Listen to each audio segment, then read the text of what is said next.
Welcome to NAIOP Southern Nevada Breakfast Program. I'm your 2026 President, Steve Niger.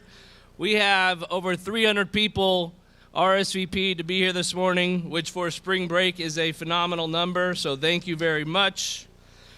Today we have special guests in our attendance. I'd like to recognize our elected officials that are here today. Please stand and be recognized.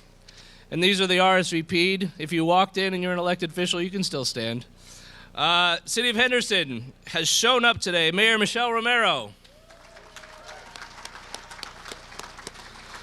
Councilwoman Monica Larson. There it is. And Councilman Jim Seebach. Is he here yet? There he is right there. Thank you guys for being here. We also want to recognize our UNLV students attending today. If you're a student, please stand for a warm welcome. Where are you guys at? See? I think they're spread out now. They used to be just in a group, and now we've gotten them so comfortable to be here that they're mingling. This is great. Thank you to our student sponsor, J. Heller and Heller Companies. Without them, they're covering the breakfast for every student that wants to be here today, so thank you very much for that.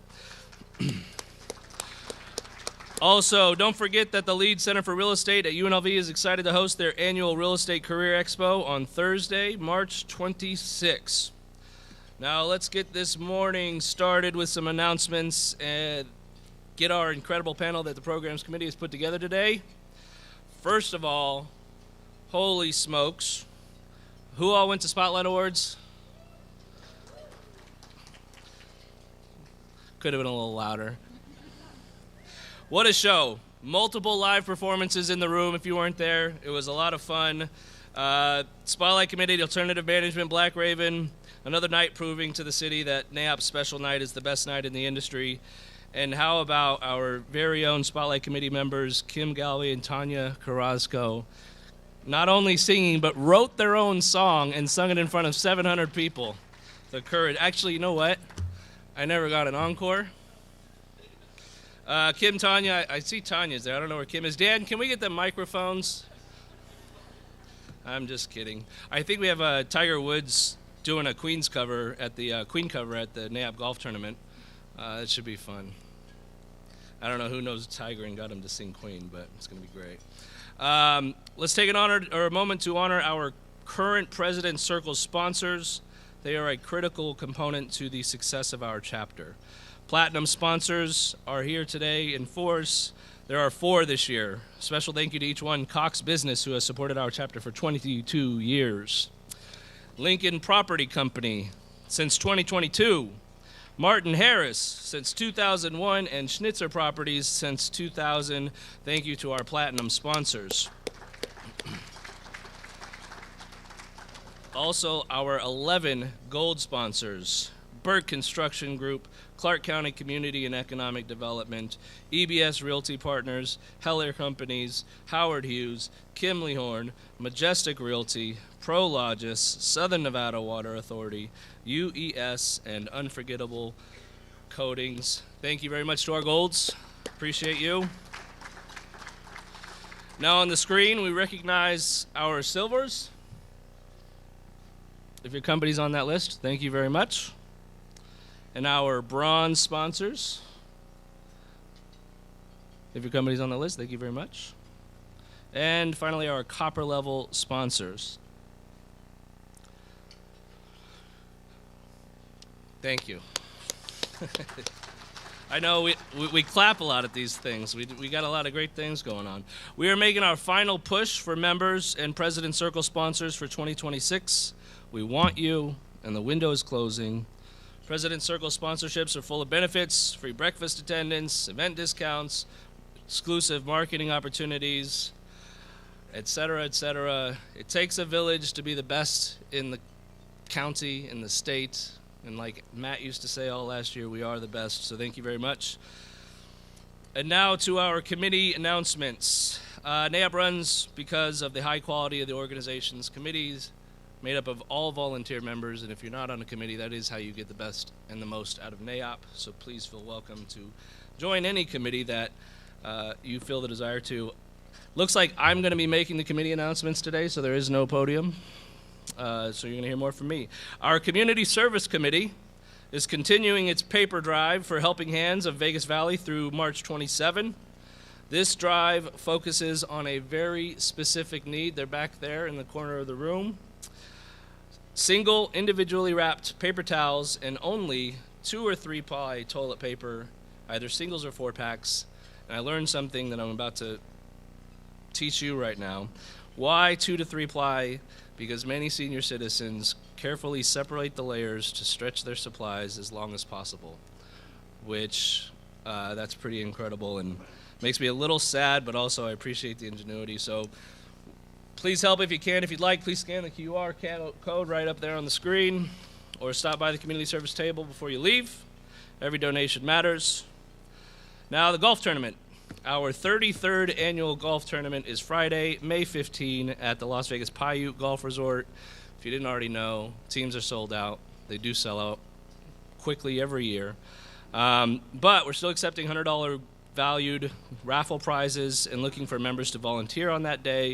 It is a massive lift with a lot of work, and if you'd like to volunteer and help out with that, I appreciate it. Stop at the registration desk or contact the NAIOP office. On to membership, our final committee announcement. Save the date for our annual bowling tournament on Thursday, July 20, here at the Orleans. Watch your inbox for more details. If you've never been to a bowling tournament, it is a wild and crazy night, crazier than any bowling tournament should ever be, so welcome to that. Now on to our new member recognition. Each month, we like to recognize our new members. If you are a new member, please stand and be welcome to NAIOP. New members, anybody in the room? There's one back there. There's 2, there's 3, there's 4, 5. Wonderful. Thank you very much. We're currently 812 members strong. Could be stronger. If you are not a member, you should be. Our chapter ranks in the top 8 for NAIOP chapters nationally. We are only the best in town because we've got great members who do great things. I invite any non-members here to get up, get online, and become a part of this incredible group. Now, our breakfast sponsors. Thank you to all our 2026 sponsors, and thank you to our Wi-Fi sponsor, Lincoln Property Group. Today's sponsor is Whiting Turner Contracting Company, who is also one of our silver sponsors. I'd like to introduce, I think Joe's here, right? There he is. Please welcome Whiting Turner Contracting Company, John. There's several names on here, sorry. Take a minute. Good morning, everyone. So John Brewer, one of the vice presidents in the Las Vegas office for Whiting Turner. They said I had 2 minutes. I promise I won't do that to you. I know you guys got bets to get in and brackets to get submitted, so make sure you get that done. Yeah, I think on behalf of, this group is full of, everybody that makes the development community great, and what allows us to continue to attract developers to invest in the area. And, I speak on behalf of Whiting Turner and the other general contractors in this room when I say thank you for all the design partners, municipalities, trade partners, everyone in this room that allows us to continue to perform, and make Las Vegas such a great place to continue to invest in. So thank you. I'll let you guys get your breakfast, and, thanks for the opportunity to be here.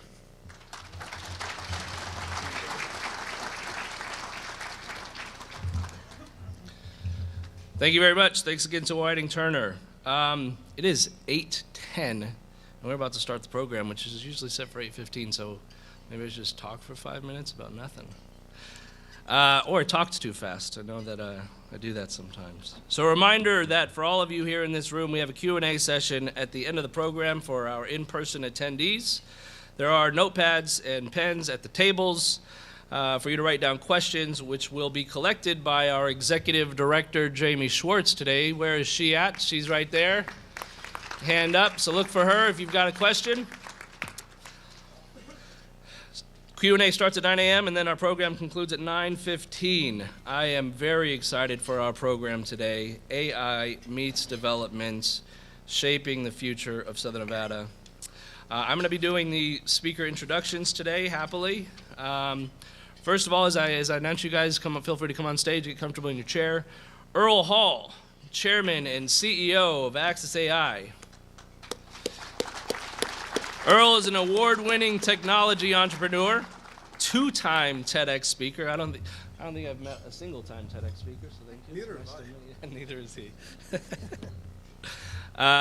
With over 20 years in the global casino industry, he leads development of a real-time cloud-based casino information management system integrating IoT, blockchain, AI analytics, and fintech. A Royal Military College of Canada graduate and former Army officer, which that handshake was normal. It didn't hurt, so I appreciate that. He has taught graduate-level technology courses and received a U.S. President's Lifetime Achievement Award in 2024. Pretty incredible. Thanks for being here. Michael Lee Sherwood, no stranger to our town, Senior Business Manager, State and Local Government for NVIDIA. Michael Lee, hey. Thanks for being here. Good to meet you. You as well. I think it was, I don't know, 6, 7, 8 years ago when you were one of our speakers on an education committee. You no stranger to NAIOP, so thank you for that. He works with NVIDIA to support municipalities across the western U.S. in integrating advanced technologies into planning and development.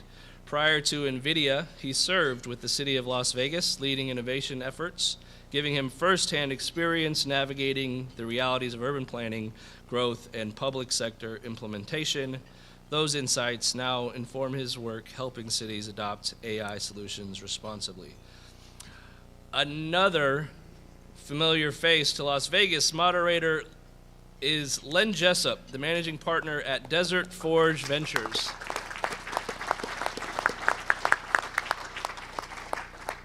If you weren't here a decade ago, he's a former UNLV president, so he used to run our great institution here. Former business school dean, longtime professor of tech and entrepreneurship, and now the managing partner of Desert Forge Ventures, a venture capital firm aimed at the hot tech ecosystem here in Las Vegas. Welcome to the stage, everyone. Thanks for being here. I got to give you the heart shake. Okay, all right, there we go. All right, thanks, Steve. You know, I appreciate that, and I got to go find some ice. Over to you. All right, thank you. Well, wow, what a pleasure it is to be back here. This was one of the most favorite speaking engagements I did back as president. You might recall we were building like crazy, and so I worked with many of you in this room on the projects that we were doing, and this was sort of the group I felt like I was doing the Vulcan mind meld with. So it's good to be back, and good to be back with these guys. Earle is rocking some good kicks. UNLV dark today. A dark shade of our scarlet. But Michael, we expected black leather jacket. I mean, you know, kind of the Jensen Huang look. Yeah, you're working on it. Okay. Well, I think what we'll do is I want to get started. A couple of questions with these guys, just so we can, through their answers, we'll learn a little bit more about them and their world and how they're seeing and using AI. And then we'll drill down into some industry-specific stuff that for the room. But let's start there. So what I want you guys to think about first is just give the room one quick example of a way you're using AI right now, just in your day-to-day and what you're doing that you think is cool, fun, different, unique, productive, value-adding for you as you go through the day. So you can give you some time to think of something. I'll give you a quick example. So doing Desert Forge Ventures now, venture capital fund here in Las Vegas. We've invested in 9 great startups locally with AI rippling through all of it. And one quick example for one of the companies, and I was telling Earle about this earlier, the lead engineer is actually in Taiwan, in Taipei City. And this is a very senior electrical engineer and coder using, for the medical device that this company's got, in the next version of it, using Claude code. In particular, I'll be interested in what Earle has to say about this. But he's using Claude to do firmware, I mean, really sophisticated firmware coding on that machine. But also using a couple of other tools, has, you know, in a fraction of the time, built the website for the company and a set of decks, kind of an investor deck, pitch deck, and then kind of a tech deck for some of the partners that we're working with. and cranking this stuff out, in a fraction of the time that it would have taken us, just a few short years ago. So that one quick example from my world anyway, but reaction to my Claude example or what's your example? First of all, folks, I love to keep things very simple. I was born on the tropical island of Newfoundland in Canada. I'll let you think about that. If not, Google it. I'll give you a very simple, because I spend my life in a very complex space, and that's what I love. But I happen to live in this strange thing that is new to me called an HOA.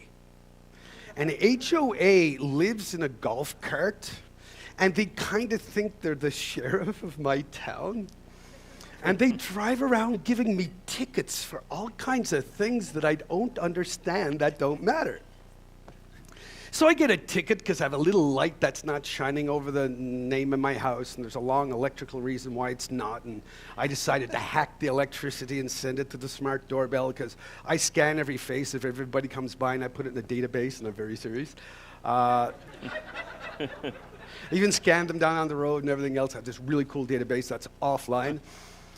And so I went to Home Depot, and I figured they had an electrician. I could ask, is there any way I can get more amperage to go to this little light? Because they're going to make me pay $250.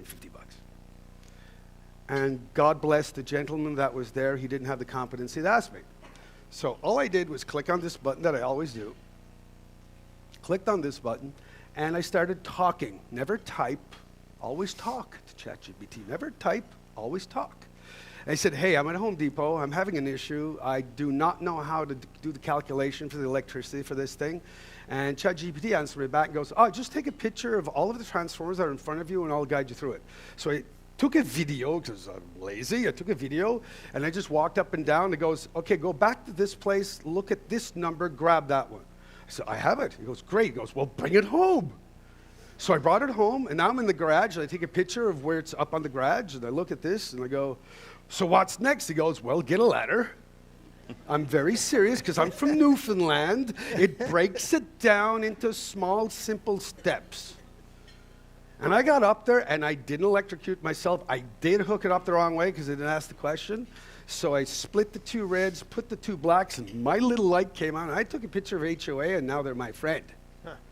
How simple is that an example to take a complex problem, and it became a nothing issue to fix?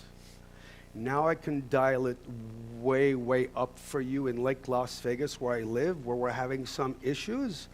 And I just drove around, not in a golf cart. I was on an e-bike, because I'm that age.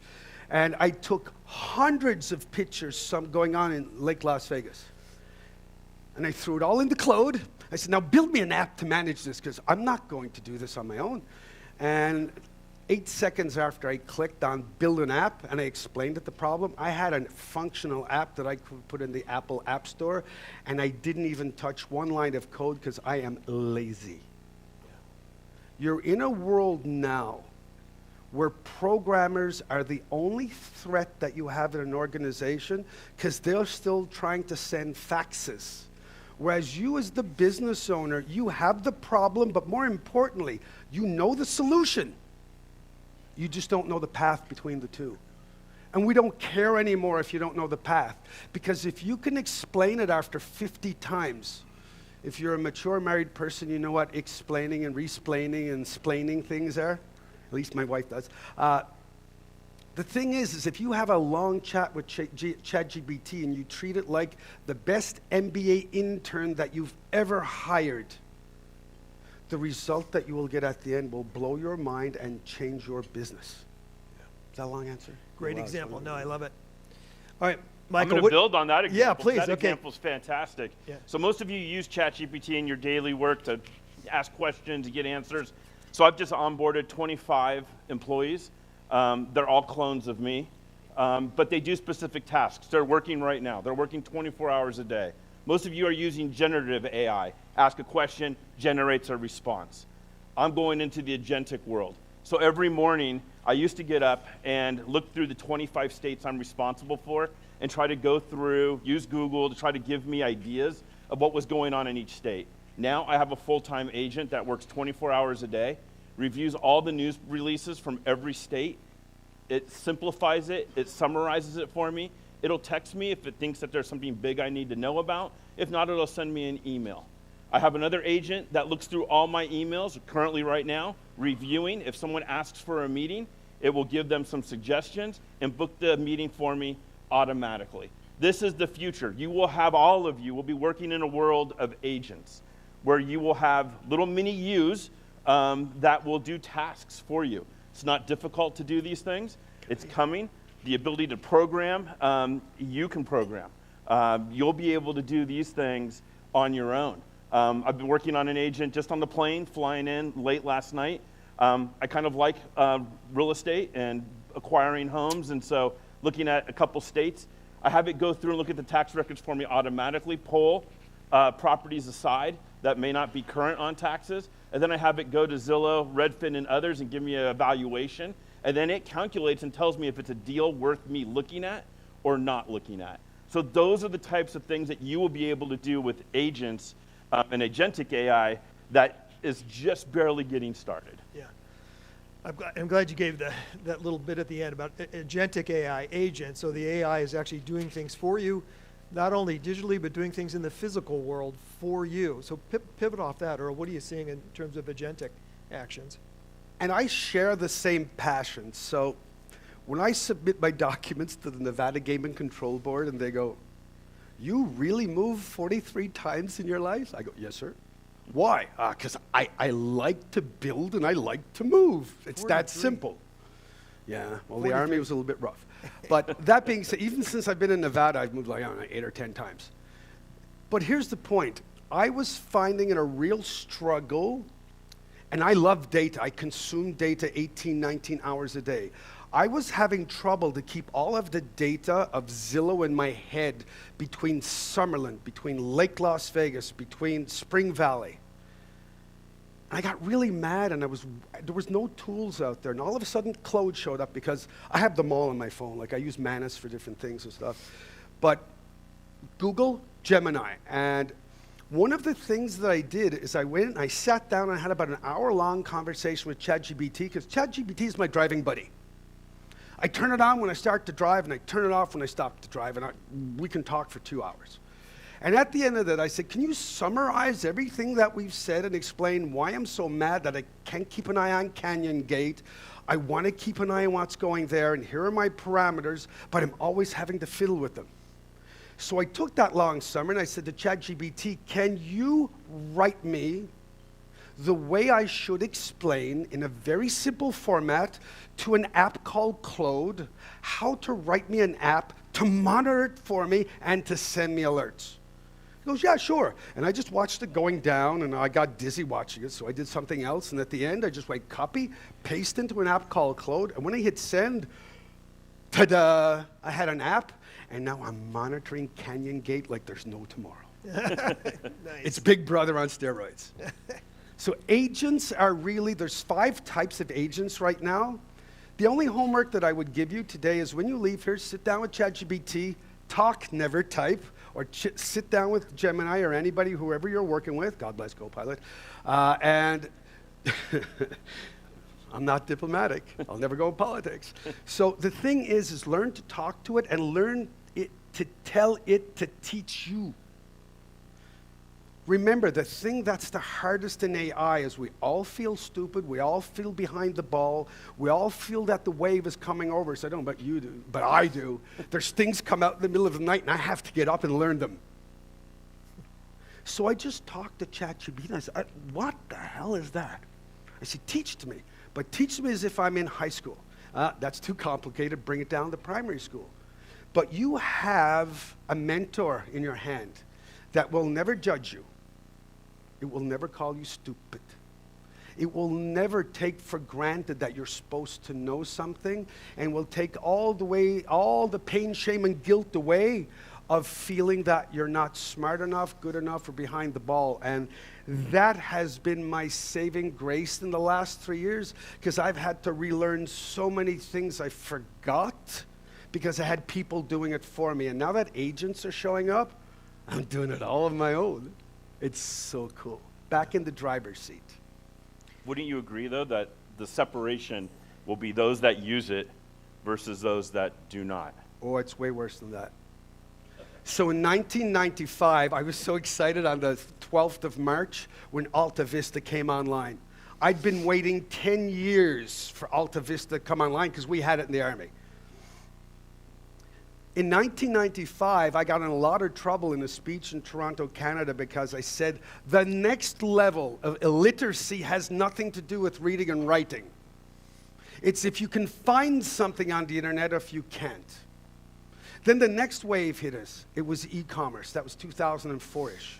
Then the next wave hit us, which is, are you cloud or are you still going around with a floppy disk? Now the real level of illiteracy and even inability to function. Are you AI enabled or are you not AI enabled? And it scares the hell out of me because it's a call to action we have in Nevada to make sure from birth you're AI enabled. Yeah. You're reminding me of a Rama Venkat, many of you know, the Dean of the College of Engineering at UNLV, is fond of saying, when asked, again, about the engineering students and is what they're teaching relevant, and he'll say our engineers won't get replaced by AI, they'll get replaced by engineers using AI. And when I was prepping for this session, using ChatGPT, it threw that quote back at me and it put it in your context and said commercial real estate developers won't get replaced by AI, they'll get replaced by commercial real estate developers who are really maximizing AI. So to your point, Earle. And the thing that I'd like to add there, because I absolutely love my real estate agent. We know each other. He always knows that I'm going to call him in this month because I'm getting itchy to move. Real estate is one of the coolest things on this earth because you're trusting your life and your family to somebody you relatively don't know. And you have to build a trust heart-to-heart relationship with that person. But can you imagine if that person is AI enabled and smart and they've built their own apps that are custom to every client? So my real estate agent right now, I'm showing how to build an app for every single client. So he dictates in the code every single preference of the person, like I need squares, I don't like rounds, I need 7, 14, 21, and a whole bunch of crazy stuff. Yeah. He coded it in, and now he has an app called Earle app. And any time in Las Vegas, a house comes online that fits into my 300 and some odd criteria, he gets an alert and I get an alert, and both of us go crazy. Yeah, yeah. And then my wife freaks out. Yeah. One other quick agentic AI example. Excuse me, local startup that we're monitoring very closely. And this is a founder moved from San Francisco, which, by the way, we're seeing a lot of that, really smart founders moving into Las Vegas, a little bit into Reno, but a lot into Las Vegas. Better economics from a tax point of view and a lot of other reasons. But this is kind of the classic San Francisco entrepreneur, robotics and machine learning guy. He's living here now, Akshay. The company's Host Easy, and that we're so impressed with. He's using AI to disrupt the property management business. Right now, with his system, he's targeting kind of property management companies sort of between 2 and 30 properties. And 30 properties is where he notices it gets so complex that they tend not to grow beyond that unless they're leveraging technology, and especially AI now. But among the many amazing things, his custom-made butler is doing, and he calls it Alfred. And it'll do everything for the property manager, including simple things like it's not only time to bring in a service repair person, but it'll identify the person. It will set the appointment, and it'll unlock the door for the person and let them in to do the appointment. And then when they're done, lock the door back up again. And a whole number of other things that the software will do for the property manager. Unbelievable. It's an example of hundreds, or what do you think, thousands of these AI applications companies now that are popping up. Unreal. Okay, now, take it up to the 30,000 foot level. Think about in what you're seeing in the technologies you're interacting with, the companies using it.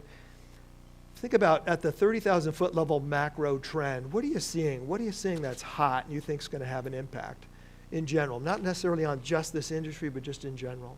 And Michael, you're at the forefront of this with NVIDIA. I mean, there are now 80% of the data centers, especially higher for AI-focused data centers. A little higher, mid-90s, I would say. Yeah, mid-90s.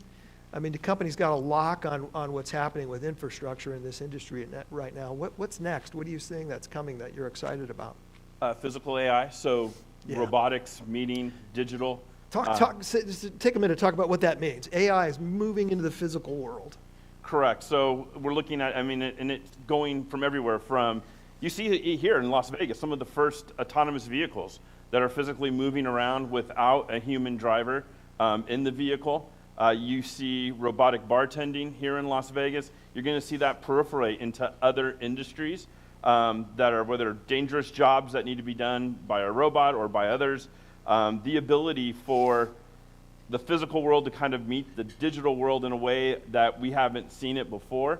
We call something like a digital twin, where you have a complete building that's operating, and we're able to model what is the heating needed in the winter. And we're actually able to simulate the weather and everything in a virtual building just like this, but be able to look at it, understand our mechanical systems, understand how to tweak them.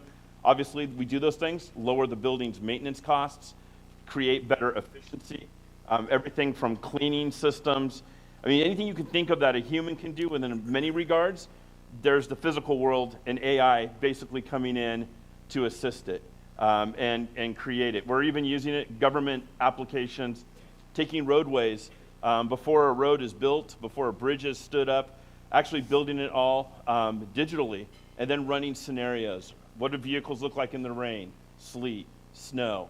How can we change the bridge's configuration in order to, or the roadway's configuration to make the road safer? Doing all of this prior to ever putting one shovel into the ground. I mean, that's fantastic as far as capabilities that will impact all of us every day. Awesome, awesome. Earle, what are you seeing? What do you think's coming? So before I jump up to 30,000 feet, because of course I have a very black and white opinion of everything. That's what Irish Catholic turns you into, I guess. But the very first thing is there's 3 letters I'd like everybody to spend 5 or 10 minutes chatting with their new friend, ChatGPT or whatever. The 3 letters IoT, Internet of Things. It's turning hardware into smart, interactive data points.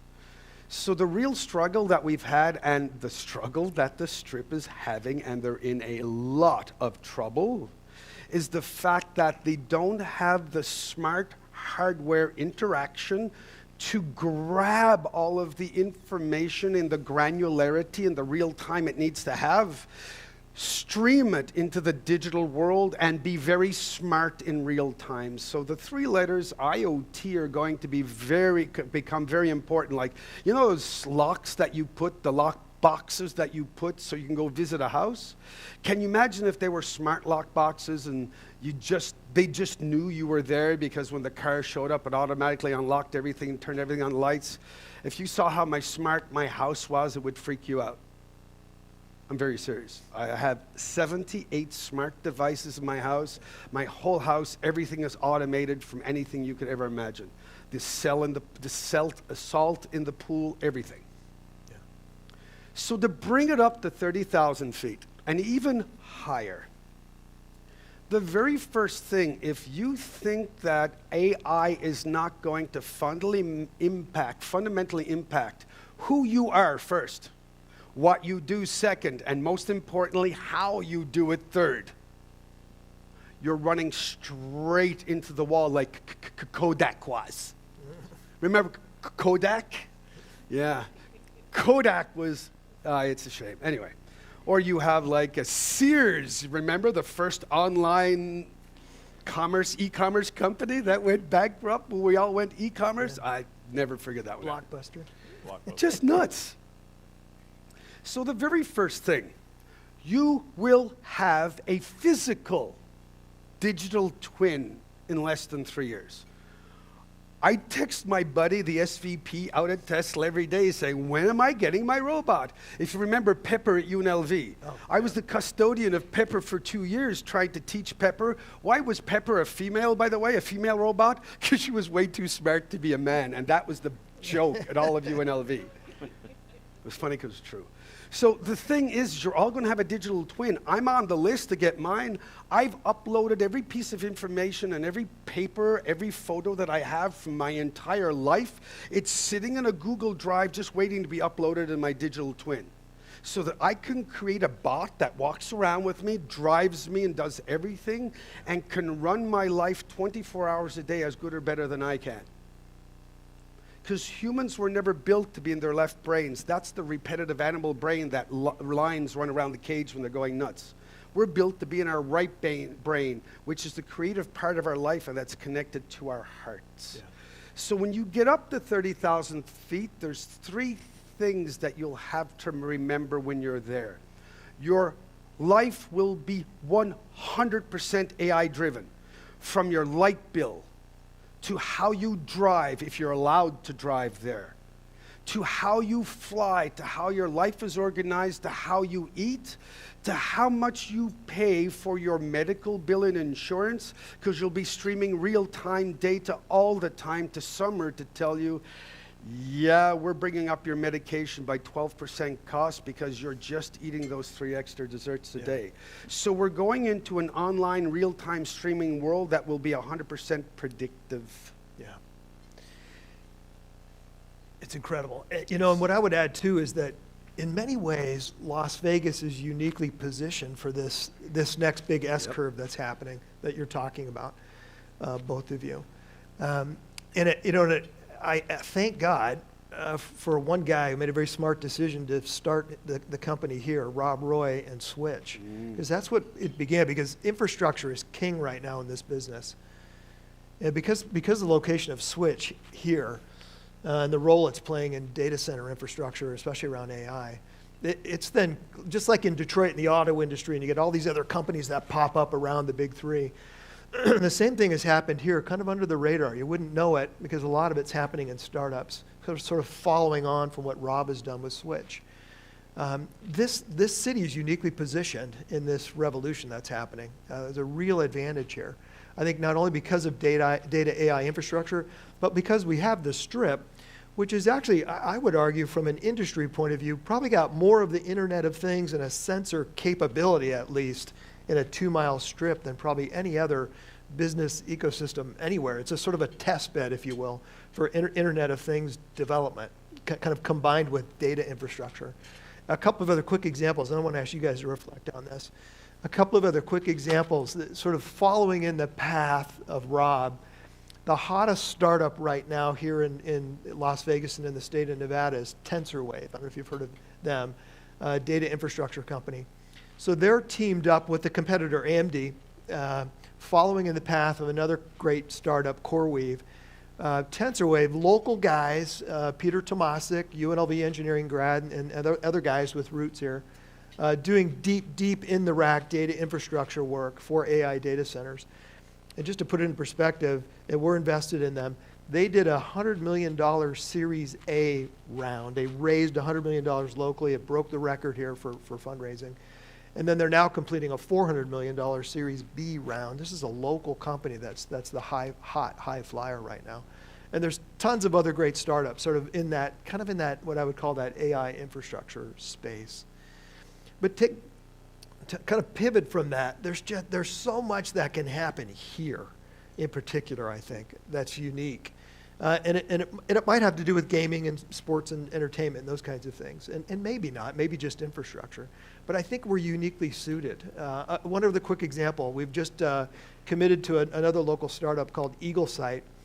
EagleSight's using machine learning, Trevor Outman. We're about to dump a bunch of money into this company. Too cool. It's amazing. So their software, they're in a pilot project, which is not secret, but with Resorts World and a couple of the others on the Strip. He's in about 90 tables. The software exists within the security software inside the casino. It utilizes the existing physical infrastructure, network, and cameras, and they'll look down on a table and using machine learning can detect cheating from a player or mistakes that a dealer would make. And so it saves FTE. You don't necessarily have to have people going through thousands of hours of video footage. The machine learning will do that for you and pick up the mistakes. It's just one example of where I think this setting is so uniquely suited. But start us off, Michael. Yeah, what is it about Las Vegas you think that positions us so well? Well, one, it's the people. I mean, it's a fantastic area with great people. I've been here 10 years, so I'm kind of like this now, a resident, I would say. But the ability for Vegas to get things done, especially my experience mostly been Southern Nevada, but all the cities, business community working together. I just think we need to amplify that more. We don't get that out of our Southern Nevada area to others that are in other states that are looking to either expand, move businesses.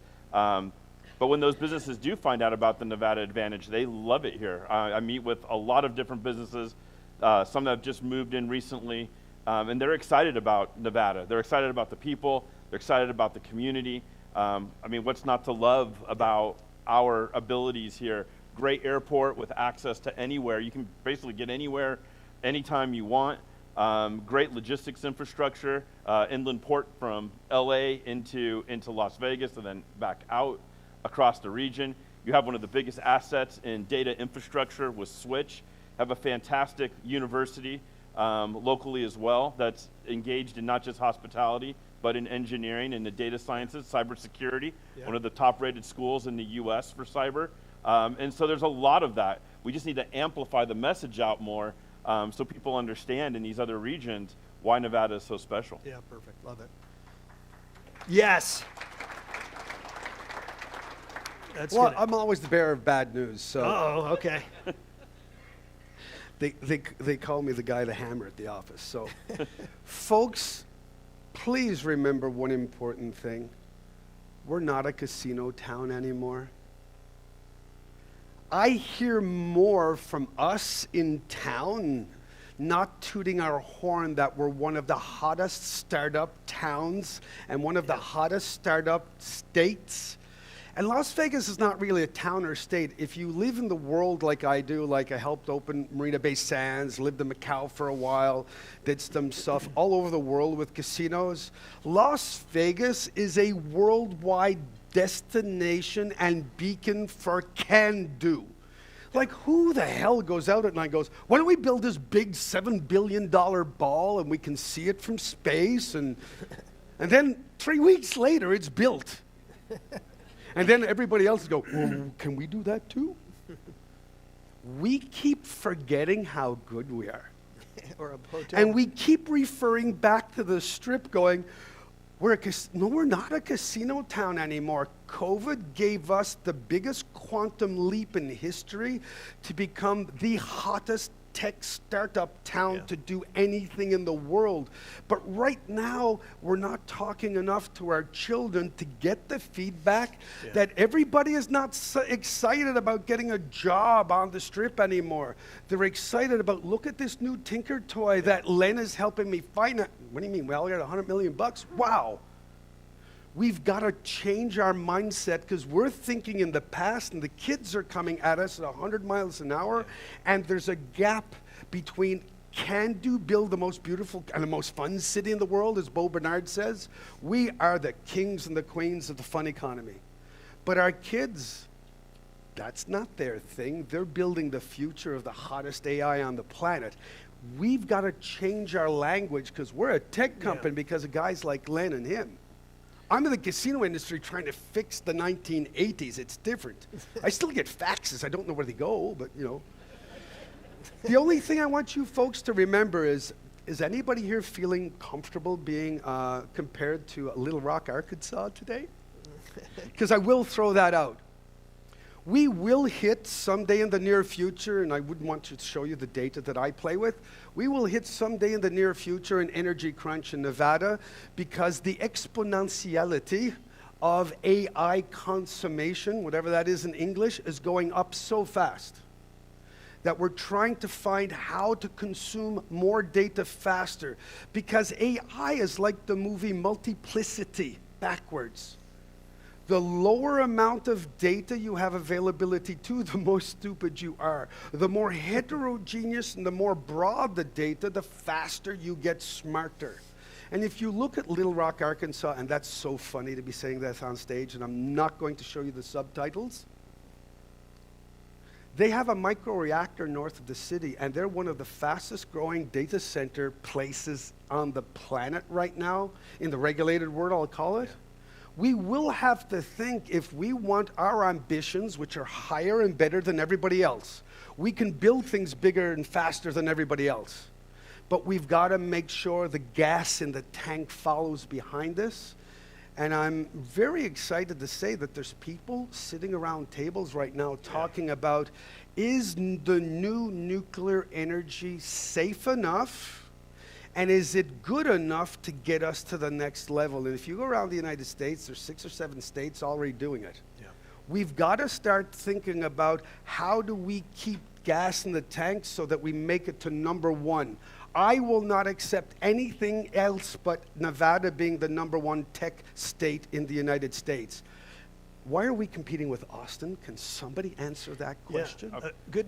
Yeah, I was going to add to what you're saying. Please. So in Florida, if you can go look this up. It's called the Hypergator. It's a high-speed, high-capacity computer. Yep. Think of it that way. When it was instituted at the university, the economic impact rose the area by 30%. Meaning researchers from around the world, because they had that infrastructure, moved to Florida. And the research funds, they looked at, if you look over the last couple years since they've had it, the amount of research dollars that have gone to Florida have been outpaced all other universities. So it's going to be the electrical infrastructure, your compute infrastructure, your data. We have all the underpinnings and the foundations here to be not just #1, way past #1. Yeah.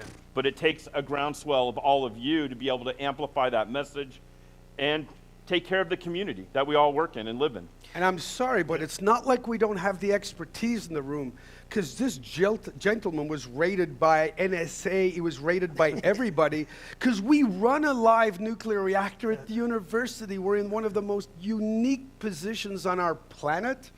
Now we've got to amplify it, and we've got to turn it into our tech stronghold. We had a reactor on campus. Yeah, I had to go through Department of Energy clearance at a level that I didn't even know there was a level that difficult to go through, just to be able to be the president at the university that had a reactor. Unbelievable. To your point, when we started Desert Forge Ventures, and this is about a year ago, and I was doing all the due diligence on it, and to your point, Earl, my gut told me that this, from Las Vegas, from a startup point of view, was hot. The ecosystem was hot. So we got data from Dealroom and Crunchbase and everywhere we could get it, and the guys at UNLV and the Lindsay Institute helped me. And they provided for me a table that ranked all of the startup ecosystems all around the country, not by volume, but just hotness, sort of year-over-year growth and activity and investment. And where do you think Las Vegas ranked in that nationally when they pulled that data? We were 5th in the country, top 5. Austin, Texas, 6. Yes, so we beat Austin. Sorry, that was my outside voice. Yeah. But another quick one too is when I was president, we did Cherry Creek was the collaboration between Rob at Switch and Intel was the top chip manufacturer at the time, and UNLV, and it was to give UNLV access to a supercomputer that would be housed at Switch. And that all got done, and it was great. And when we did that, that actually put UNLV in a ranking in the top 20 of research universities with access to a supercomputer. That Cherry Creek supercomputer, compared to Hypergator, was about 1/1200th of the power of Hypergator, just in about a decade. And they weren't GPUs, they were CPUs. So for those in the audience, so not the traditional chips and computers, but graphical graphical processing units. Okay, so now let's come back to the industry here. We're all seeing ways that this is affecting and infecting the way that we're building things, and especially in the industry and commercial real estate development. I'm seeing, for example, a startup that we're keeping an eye on that's a student, and this will be the next Rob Roy or the next Kirk Kerkorian. This is a student at Purdue University. He just happens to be using his software with some developers in the room here in town, not to be named. But he's doing sort of a privately trained LLM within the commercial real estate development for the front end of the business. So this is sort of when you're putting together a proposal, you're doing estimating, and then some of the early design work for the projects. And saving them oodles of time and money, and being able to do things much quicker and then more effective at winning bids as they go into sort of get into the process. But what else are you seeing happening in this industry, or what do you see coming as the implications for this industry from what we're talking about? We've used some examples so far, but what else are you seeing specific to these guys? Remember, I always take everything from the simplicity of its parts. Does that make sense? I love giving large, holistic speeches when I'm asked to do that. But in my real life, I like the granularity of things. The size of the screws, the smell of the paint, things like that. So the very first thing that I would tell you is, in your individual businesses, write down every single one of your pain points, from something that costs you cash, something that costs you time, something that costs you material. Because I have the privilege of living at UNLV Blackfire. That's where our offices are. UNLV adopted us, and it was one of the greatest privileges of my whole career besides serving my country. But that being said, when we have people come through and ask those questions, and we get all kinds of people that come in and ask AI questions, I take them through the same process. Where is your organization today? Where are your pain points? Where's your cash bleed? Where are you using clients? It all comes down to one thing. All of your information is fractioned. Because if it's your supply chain, and it's because your cement dries too fast, or it's because you're waiting 63 days for doorknobs to come. Sorry, Pulte, but they had a really bad week with doorknobs 4 years ago. It was so cool.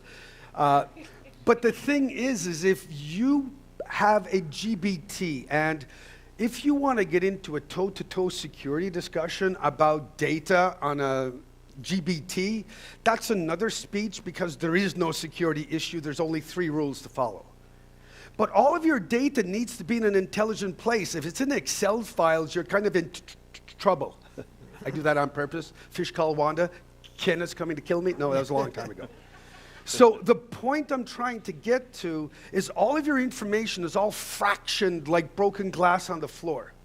Get it into a Google Drive. Get it somewhere where you can plug a smart tool into it and start telling it all your problems, because then it will bring you the path to reverse engineer out of your inefficiency. So I could go holistically on how to build a supply chain. I was a logistics officer in the Army. And if we had to have LLMs back then, I could have saved trillions of dollars of gas. Because we were always on the wrong routings with our planes and stuff like that. But go down granular. What is the thing that's costing you the most money today? Flick on ChatGPT and explain the problem and say, give me ideas, as if you were a PhD, because prompting is the most important thing to learn. Most people just ask a question, they go, I didn't get a good answer. Well, you know, ask a very precise question. Re-ask it 10 times. Do you know most people are afraid to ask ChatGPT the same question more than 2 times? If you've ever been in sales, you know you need 7 no's to get a yes. So you need to ask a GBT. The rule in my office is my team has to ask the same question 7 different ways, in the hopes that they'll hit the dartboard with the question. Once you get momentum, that is Richard Beckhardt from Pepperdine University, one of my heroes. Once you get momentum off solving the smallest, easiest, most painful problem you have with a GBT, you gain confidence. Then you'll put more data in. And in a year from now, you'll be planning your whole supply chains, your whole customer routes. You'll have Claude hooked into your Google Drive and your Google Calendar, and Claude will be saying, this person just canceled, I'm moving this call, I'm calling this person will be there, and you'll be just driving with a screen, and we'll be organizing you, and you'll just be doing what you love, helping people. You got to start small. Yes. And that's where I always come back to. It's the grain of sand you have to function on. Jamie's giving me a signal over there. Do you want to go to questions, Jamie? Or Got 5 more minutes. Okay, Michael, can you Okay. give us yours, and then we'll go to questions. Yeah. I'll keep mine short then. Know your processes, know your data, know your biggest pain points. So basically everything that we just talked about. Most people don't know their data, they don't know their process. So no matter what tool you use, you're not going to go very far, very fast. Excellent. So what's a good practical step? Let's say if there's somebody sitting in the audience that is thinking to themselves, oh my God, I'm not ready for this, and we're not doing very much in my company right now. What are some sort of simple, practical first things they can do? Who are they going to call? What are they going to download? Ghostbusters. What do they do? Yeah, who are you going to call? You're going to just do what I'm doing right here, which is, hey, Jarvis, can you help me understand what OpenClaw is? And never use it. Oh, yeah. With technology. Hey, Jarvis, can you tell me what OpenClaw is? OpenClaw is essentially an open source framework designed for legal and compliance automation. Think of it as a toolkit that helps organizations automate contract review. You get the idea. Yeah. It's just ChatGPT. You hit the little microphone, which most people don't do. I prop that up next to my desk. I talk all day long. I ask it questions. Yeah. I ask for, hey, I'm coming to this. I actually took a picture of the little LinkedIn photo of this event, and it told me all about Len, even though I knew about Len, but it gave me about everybody, told me about the organization, told me who's going to be here, how I should approach myself, everything. And it's just get started. Download it. It's free. You can use Claude. There's tons of them out there, Perplexity, and use it. Yeah. The more you use it, the better you'll become. And ask, if you don't know how, ask it how. It will tell you how to use itself. Yeah, exactly. Practical first step, what do they do? So I'm not going to ask because I don't like those questions, but if you do not have a GBT, Gemini and ChatGPT are usually the entry points.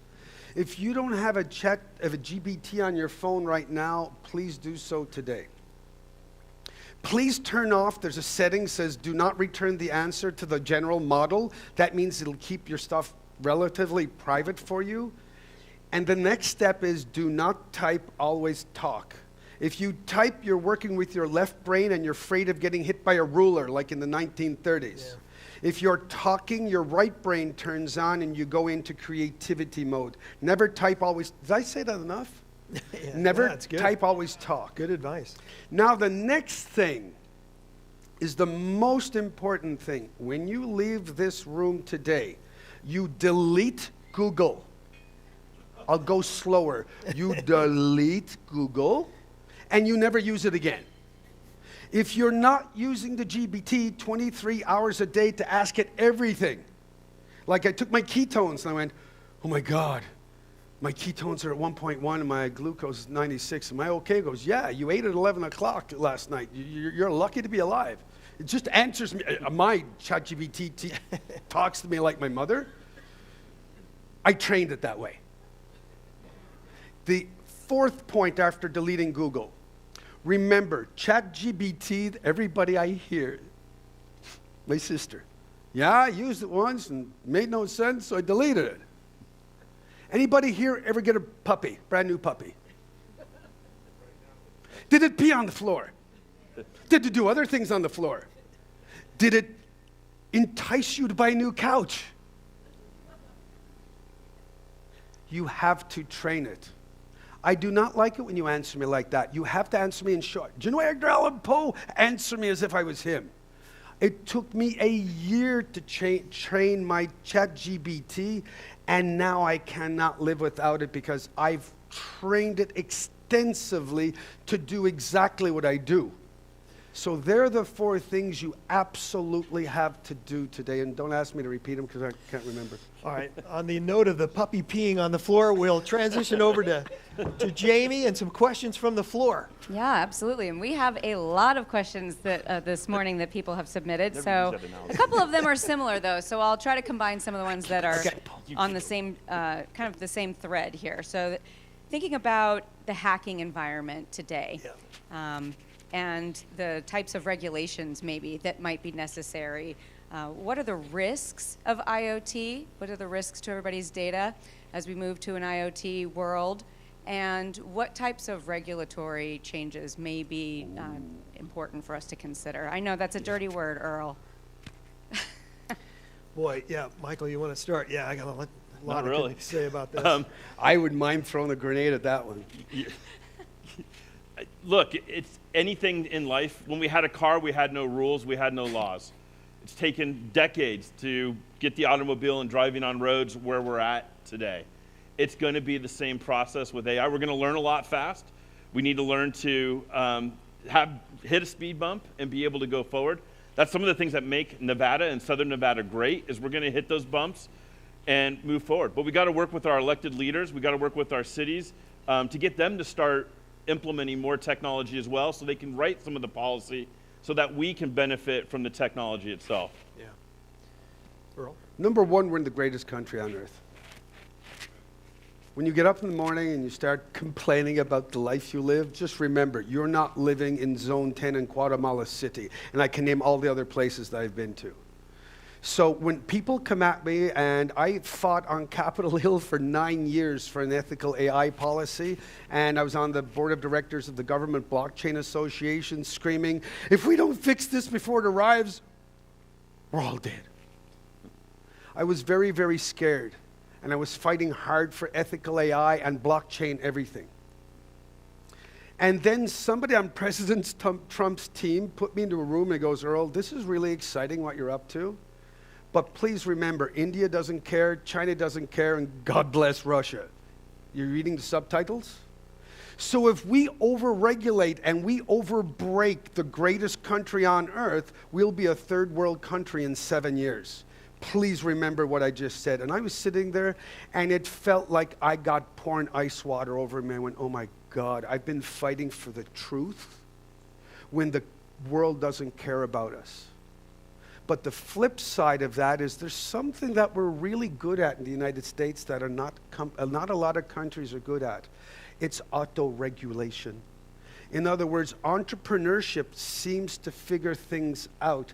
And when the regulators like Nevada Gaming Control Board show up, they seem to take a correlation of what works and make it work for everyone. So today I'm not anti-ethical AI. I'm just saying there's common sense that's evolving. UNLV is a beautiful voice in our town. Our government is a beautiful voice, but entrepreneurship is the #1 voice and the fuel of our state.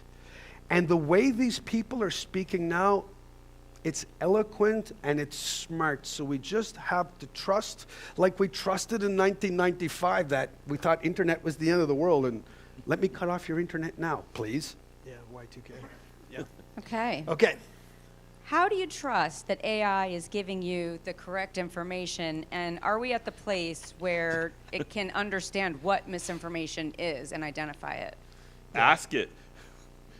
Ask for the source. It will tell you everything. Everything I do when I research and look at data, I ask my GPT for the source. Where is this coming from? If it's coming from some obscure site I've never heard of, then I'm not trusting it as much. If it's coming from CNBC or the company directly, then I'm using it. But just ask for the source. Yeah, and it's also that I tell this to students a lot, and the folks on the academic side of the house at UNLV, that every single student graduating from UNLV needs to be a power user of AI, no matter what their domain is, because there's nothing more powerful than a power user combined with an LLM. Because the power user is going to know something's hinky. This is not looking right. I'm going to ask it, chat, to rerun it for me, or I'm going to run another data set into it and help to improve. Where I'm seeing errors or I'm seeing things I don't trust. Yeah. Or in your prompt, just ask it for only trusted sources. Yeah. Tell your prompt that I am a journalist with 55 years of experience. I can't afford to have any mistakes. This is going to the top leader in my company. Please reference all sources with multiple references. What do you got? You're getting your phone there. We both. I pulled it out. I didn't want to, but I pulled it out.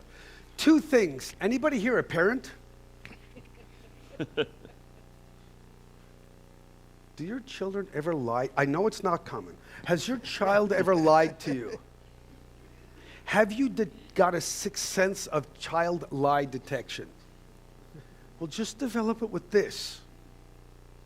I never trust anything. But I did find something I absolutely loved from a friend of mine in Indonesia a couple of weeks ago. And he wrote a truth serum prompt. And it's 8 things that he wrote out.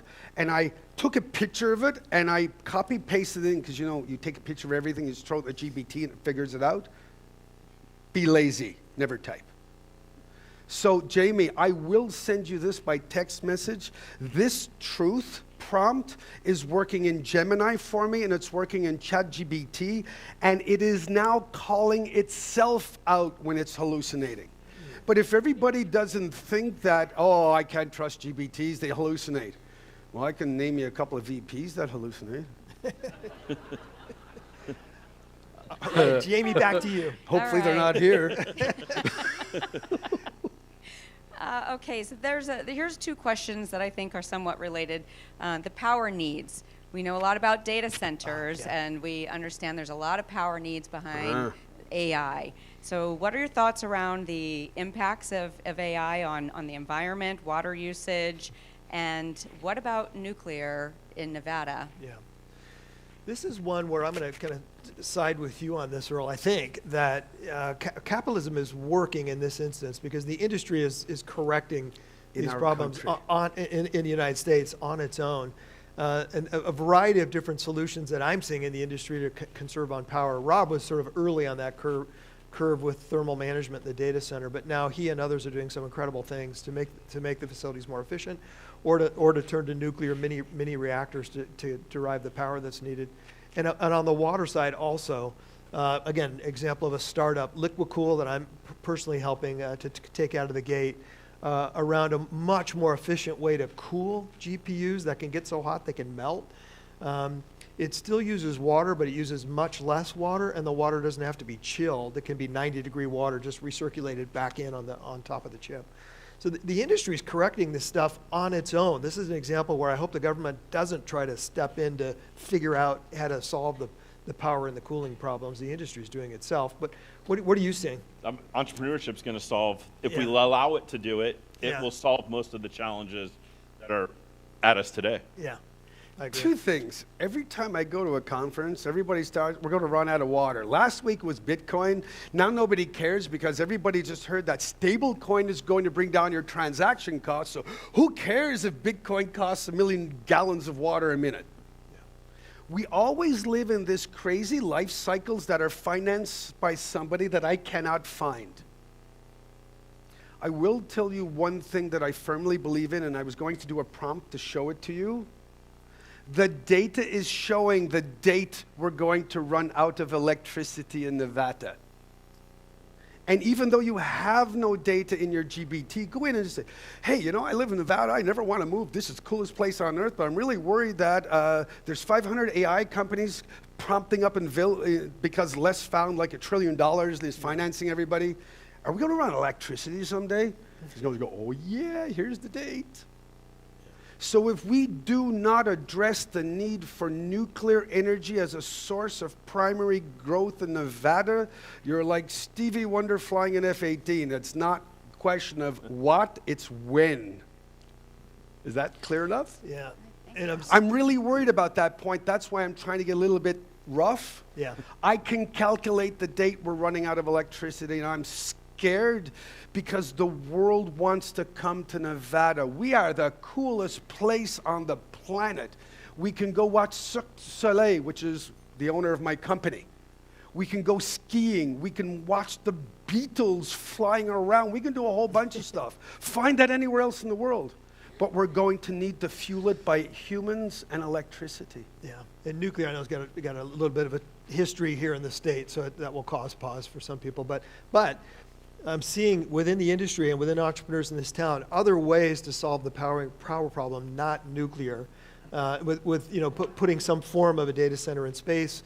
There's another guy locally that's talking about distributing GPUs across a solar farm, across an array. So you wouldn't have a data center. You'd actually it would be embedded within a solar array. So there's all kinds of cool stuff happening. All right, we've got another question. Actually, there's two questions here I'll combine them. Essentially, they're wanting to know, are companies able to advertise on AI like they do, using SEO, search engine optimization, with Google, et cetera? And what's the difference between those searches? Because, Earle, you talk a lot about get rid of Google and instead use AI to do your searching. Is it because of some of the elimination of the bias and the ability to push an advertisement through? I would say, kind of my quick answer is that's two things. One is, you can in that the extent that you are allowing information about your company to be accessible to the LLMs, that's available to people when they're asking questions and their prompts. It knows about your company. So that in a sense, you're informing people about what you do and who you are and what your competitive advantage is. And another thing too is from my business school background, we would pump so much money into SEO search and getting the right terms and showing up in Google's page rank algorithm, and that's all now irrelevant, basically. Gone. And because you think about the searches now, and it's the above the fold, an old newspaper term, and below the fold. And now when people are searching on MBA programs and where to go, they're not even getting down to the list of the Google search terms. They're taking all their information. They don't have Google. Yeah. And if they are, they're using the AI, feed at the top is where they're getting their information about which school to go to. And the study I saw showed that people were like 90% going off that little quick AI blurb about which MBA program should apply to. And they're triggering off of those results and not even getting into the search results from Google. I don't even use a web browser. Yeah. What? Yeah, I don't use it. Oh, facts. So the easy answer to that one for me is Google is simple. You're looking in a filing cabinet for a piece of information.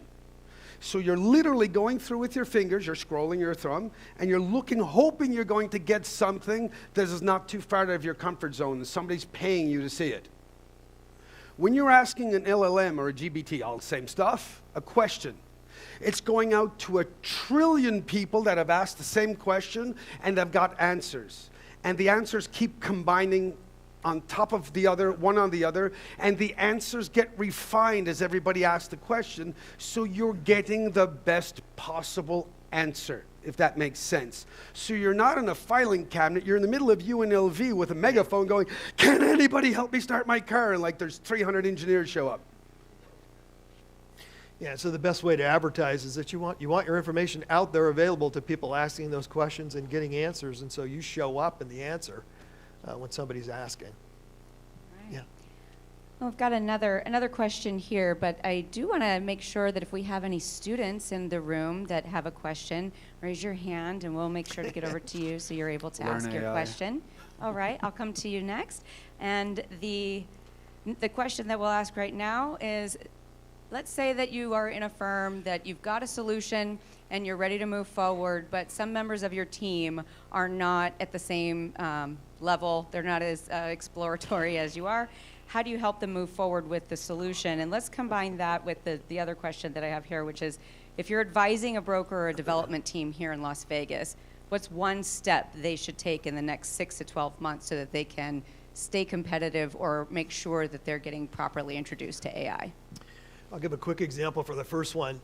Going back now some years, when I first got to Washington State University, we wanted to do an online program, an undergraduate program and an MBA. Now very common, and everybody's got business programs online. Almost everybody does. I had some senior faculty who were skittish about we had an undergraduate program in information systems, kind of like a computer science program. How can we possibly take this technical program and teach it online? You can't possibly do that.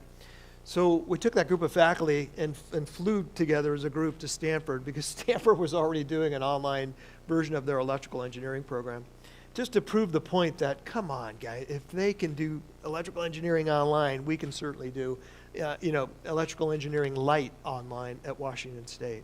And so, in that example, I'd get those people out to learn and to see some things and to visit some companies outside of the industry. If you're worried about conflicts of interest or competitive advantage, just visit some companies outside. Michael could give you examples probably of places to go visit here in the Las Vegas Valley to go see how people are turning AI on its ear, just to demonstrate proof of concept. People are doing this.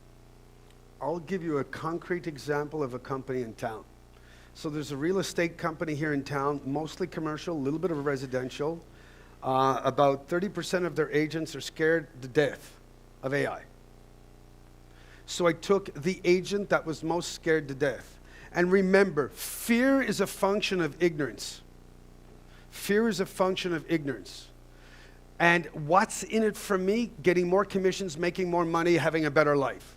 So I sat down with that person and I took Richard Beckard's rule of change management. Yeah. Go find the fear. And the fear, of course, was feeling stupid and all this stuff. I asked 5 questions on how sales were going, how closings were going, asked all of those questions, but I had ChatGPT running. Didn't tell her. And at the end of our 10-minute discussion, I said, hey, what would you do? He said, do you have any data for me? Yeah, here's an Excel file that the CEO gave me. And said, do these 5 things. The lady, and I said, now. Let's do those 5 things. And I got on the phone with her, and she was following exactly with it. She closed 1 sale on the call.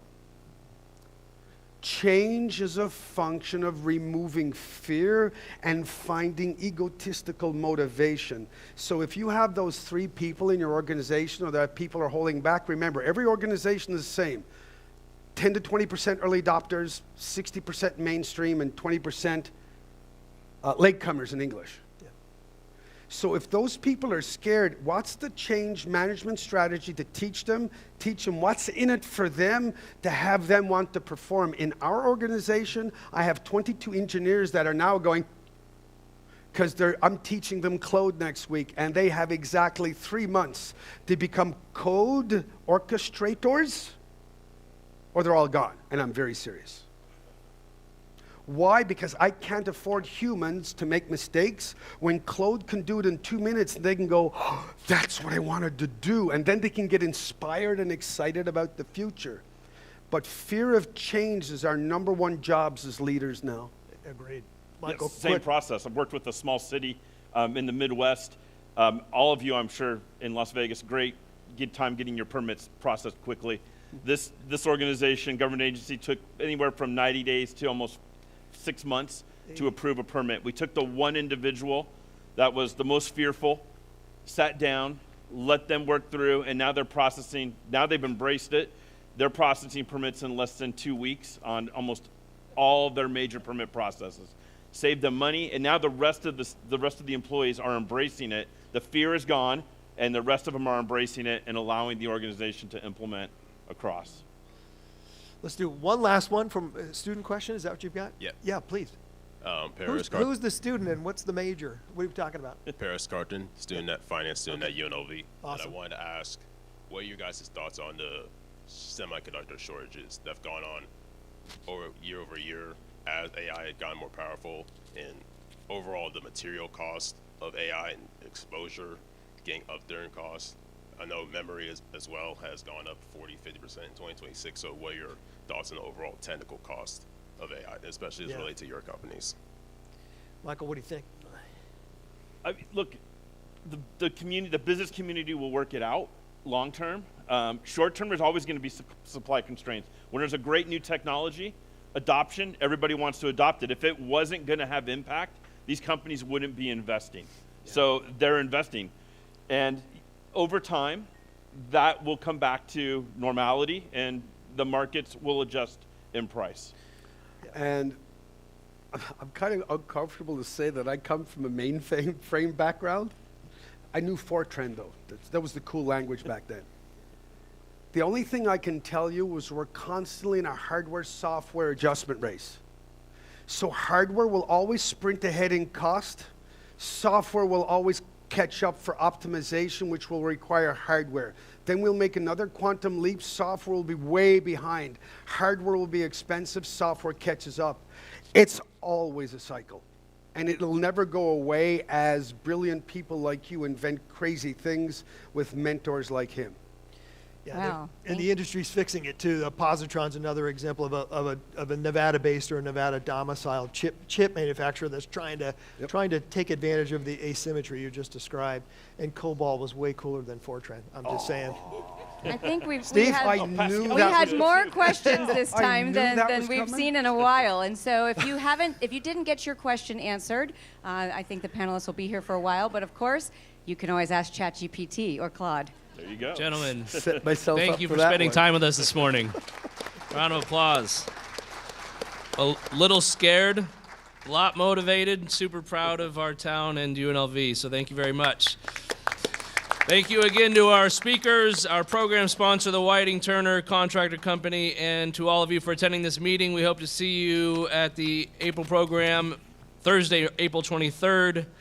There's a great day out there somewhere. Go get it. Thank you very much.